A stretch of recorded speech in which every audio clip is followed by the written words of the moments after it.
manière assez amusante de rentrer dans le film, c'est en partant de sa bande-son. Vous allez très rapidement y croiser The Cure, et on y entend aussi à un moment donné le tube de Jeanne Masse dans le fond, dans une scène de fête foraine.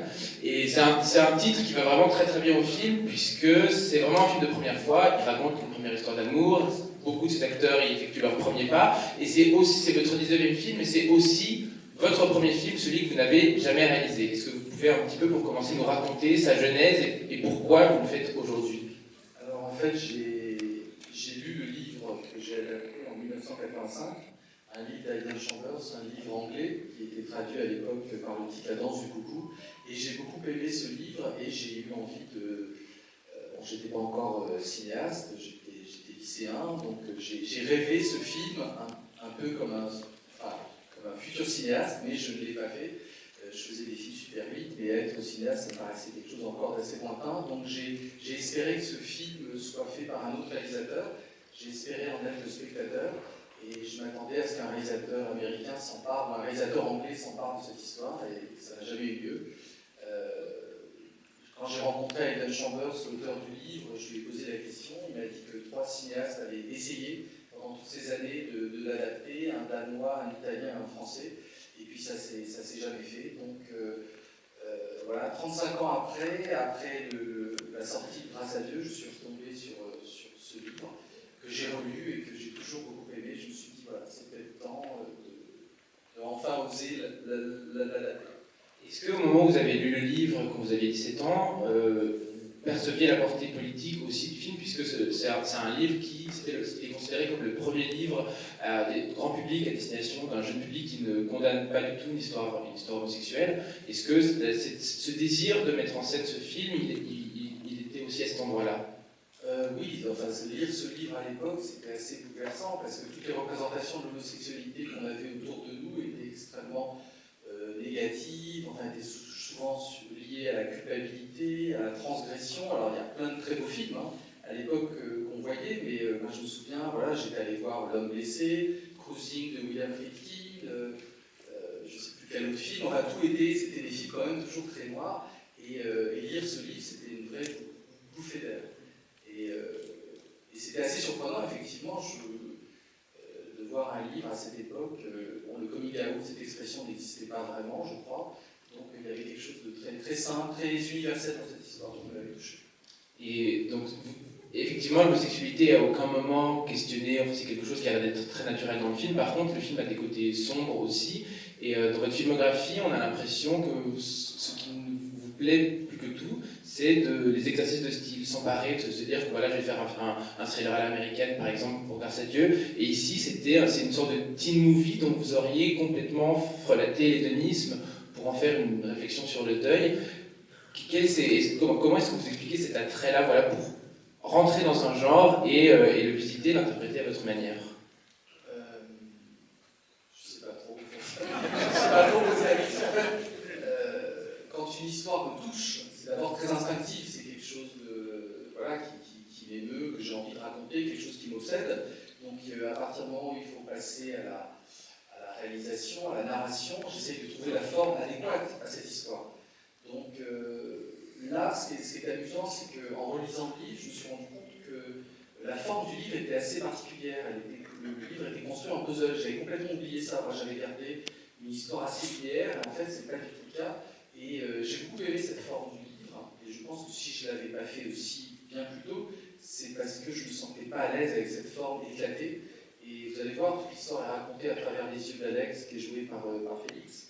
Et c'est quelqu'un qui a du mal à formuler, à énoncer ce qu'il a vécu, et donc il va raconter petit à petit sous forme comme des pièces d'un puzzle, voilà, et on a une vision d'ensemble à la fin du film de cette histoire. Et c'est cette forme, alors oui, il y a un côté teen movie, parce que ça parle d'adolescent, mais j'essaye pas à tout prix de m'emparer d'un genre, je suis pas Stanley Kubrick encore. C'est aussi un grand film sur la réparation, sur le deuil d'une histoire d'amour. Sur une forme de résilience. Oui, ça c'est aussi quelque chose que je trouve assez belle. C'est que, voilà, ils vivent un été dramatique, en même temps très beau, et il y a quelque chose de très, très optimiste malgré tout, malgré la souffrance qu'il y a dans cette histoire. Et c'est aussi un film extrêmement nostalgique, été 85 et non 84, puisque on a accepté de vous céder les droits seulement si vous l'appeliez été 85. Vous pouvez un petit peu raconter cette histoire juste avant de répondre. En fait, oui, le film s'appelait été 84, et puis, bon, je l'ai déjà raconté, mais au moment d'acheter le morceau de Les Cure de In Between Days, les Cure, à travers la voix de Robert Smith, a refusé qu'on utilise le morceau parce que le morceau datait de 85. Et donc, ça prouve qu'il était intéressé par l'argent. Et donc, du coup, je lui ai écrit une lettre et je lui ai dit voilà, j'étais prêt à changer mon titre pour avoir ce morceau parce que j'étais fan des Cure à l'époque. Il a accepté et du coup, on a profité pour renégocier le prix, ça nous a coûté moins cher. En tout cas, on était très contents. Et comme je disais, c'est un film nostalgique qui raconte aussi un moment de l'histoire, une atmosphère des années 80. Je ne sais pas s'il est nostalgique, je pense que le fait de le voir après ce qu'on a tous vécu pendant le confinement, après le Covid, donne une impression de paradis perdu.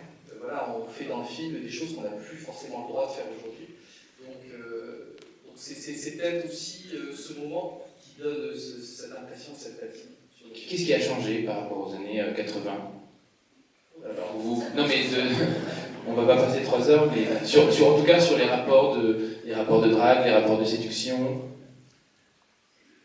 Peut-être que les acteurs peuvent répondre parce que c'est justement intéressant pour vous de jouer des jeunes des années 80. Je pense notamment évidemment l'arrivée des applications, les réseaux sociaux, juste la sociabilité en fait des jeunes a complètement changé.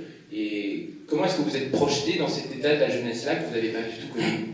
Alors, je crois que moi, quand j'ai vu le film la première fois, ce qui m'a épaté, c'est que ces jeunes-là, ils doivent se voir vraiment. C'est-à-dire que c'est un SMS, un coup de fil ne suffit pas. Et ce que j'ai aimé, c'est qu'on sent que David et Alex, s'ils ont cette alchimie, s'ils ont cet amour et cet affrontement dans le film, c'est parce qu'ils doivent se voir physiquement, c'est parce que les téléphones n'existaient pas. Donc ce manque de technologie, il se fait ressentir à travers le film, et je trouve ça très agréable. C'est le seul truc qui me plaît dans les années 80. Après, les couleurs, les fringues, la coiffure, je suis pas fan forcément.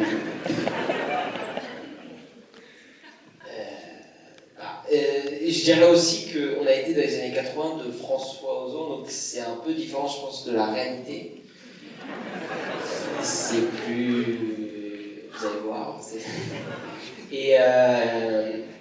Et nous les années 80, on les idéalise un petit peu parce que le temps, je pense, garde ce qu'il y a de mieux. Et donc forcément, nous, on a une image des années 80 qui est assez solaire, assez estivale.